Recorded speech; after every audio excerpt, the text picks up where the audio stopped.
So, our next act gave me virtually no bio, which means I can say almost anything about him.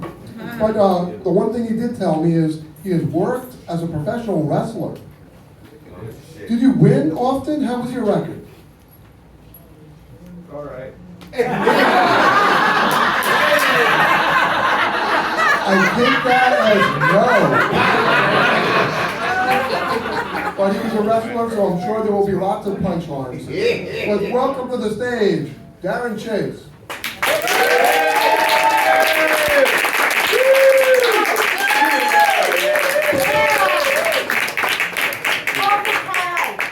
The beauty of my punchlines is they won't really hit you.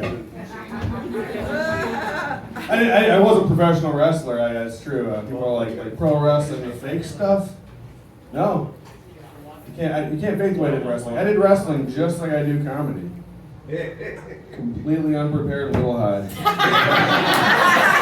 Smoke a lot of weed, you know? I smoke so much weed if I forget something. It's not a brain fart, it's a pothole. Yeah.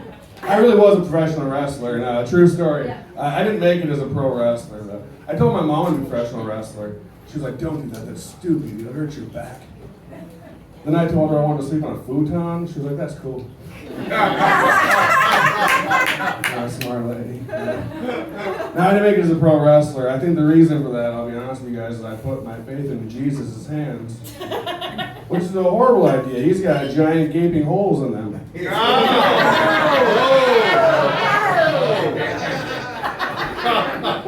Boom. Like, yeah, you guys ever think about that kind of stuff? You ever see the bumper sticker, Jesus is my co-pilot? What a horrible co-pilot that'd be. If there's anyone whose hands will put your life in, it's the guy with holes in them, you know? What if there's like a buddy film where Jesus is your co-pilot? You're walking to your car, he's like, "Oh, drive." You toss him the keys, just... Oh, Jesus. Probably really good at the gear shifter. He's got his hand in the window, just... Oh, Jesus. What kind of shadow puppets is it now? Can you imagine Jesus on a game show? Like, no whammy, stop. Stop, damn it. Oh, Jesus. Alright. Some of you guys ain't laughing at that joke, which is fair. It's fair. After a show one time, I was laughing at that Jesus hands joke. That ain't right. And he goes, "They actually hung Christ through the wrists." Joe's got more plot holes than Christ's wrists. Oh, come on. My favorite part of that joke is watch people don't laugh at that one, laugh at worse ones later. Spoiler alert. It's a fun life, man. I do get told I look like Jesus if he died on Good Friday but was raised on 420.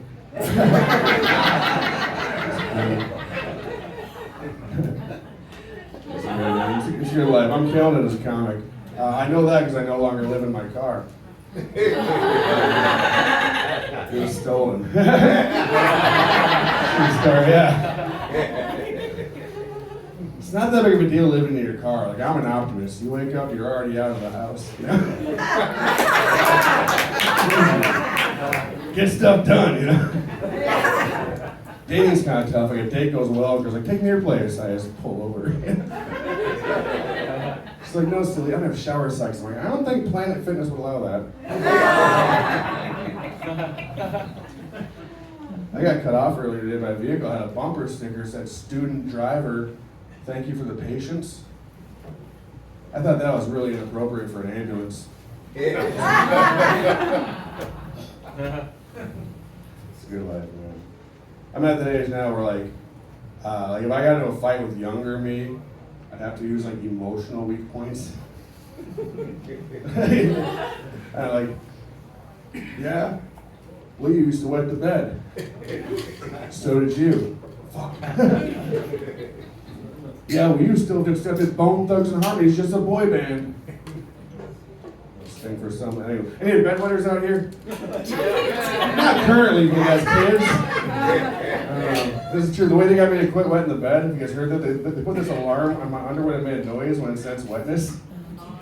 Yeah, it works. No better way to get a kid quit wetting the bed than fear of electrocution.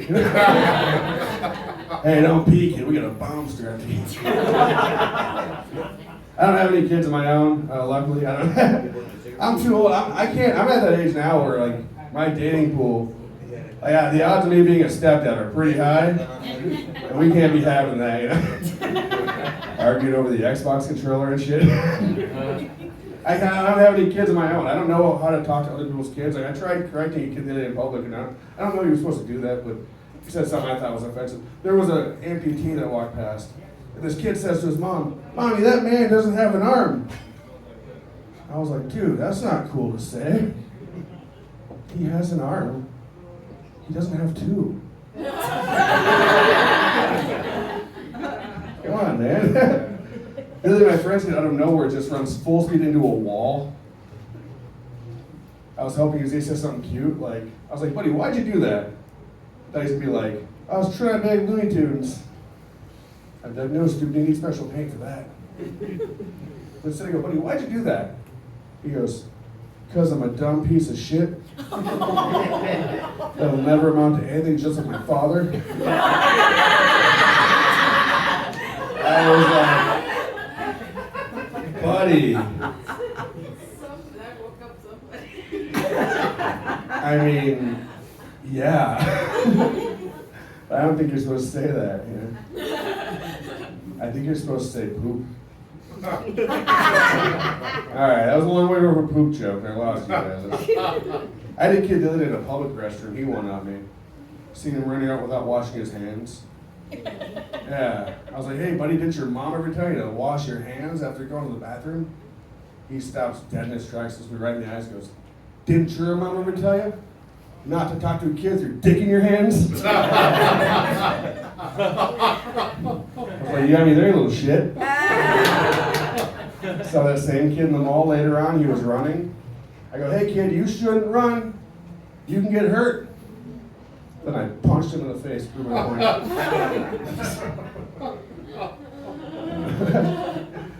I've lived a wild life, man. I've done a lot of crazy shit. I actually see you're wearing a Prince shirt in the front row.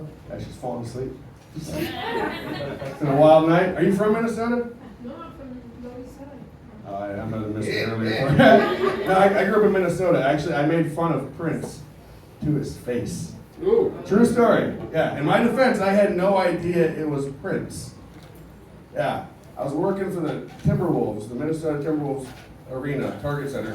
I was guarding the VIP exit after a game. And this little kid walks past me. Wearing a velvet outfit with lacy trim and what looked to be a drawn-on beard. I nudged the guard next to me. I just point. I go, who's that kid trying to be? Prince? Everyone froze. They all knew.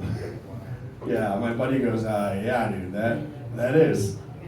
He's like 10 feet away. I'm still pointing. I just go, that's Purple Rain? He's so little. I can't believe he dressed like that in public. Everyone's froze. Prince is walking out the door, just looking over his shoulder. He just goes,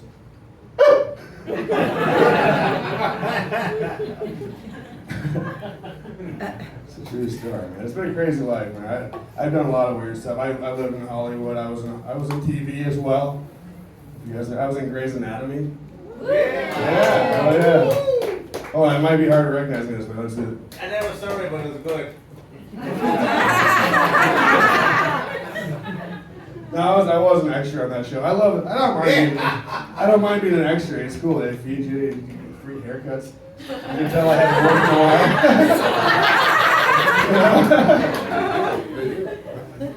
while. That's cool, man.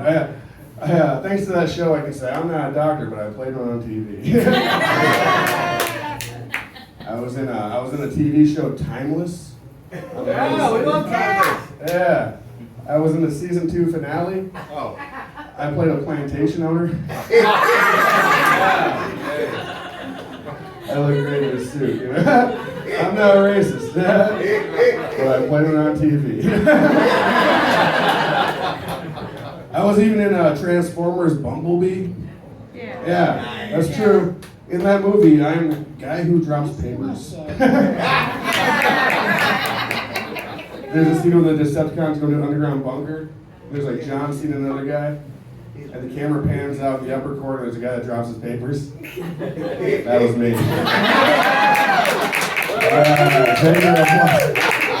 That was my own independent decision, too. Because all they told me about that scene is this takes place in the 80s. You've never seen giant talking robots before. And I still haven't, by the way. You know? But they've come in with your bosses, so you're shocked, but you're not too shocked. And then they handed us some props, and they gave me these files. So when they said robots, I just dropped my files. And the guy next to me was like, don't do that, we don't want to do that extra. And then like 3 takes in, the assistant director goes, who's the guy dropping his papers? Everybody's like, it's that guy. She's like, keep doing it, looks great on camera. That's a movie, fucker. Anyway, that video is thank you guys.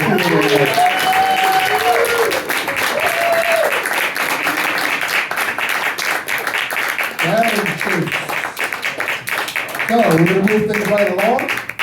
Our next act has been in the New York Comedy Festival on Sirius XM and runs not 1, not 2, but 3 podcasts.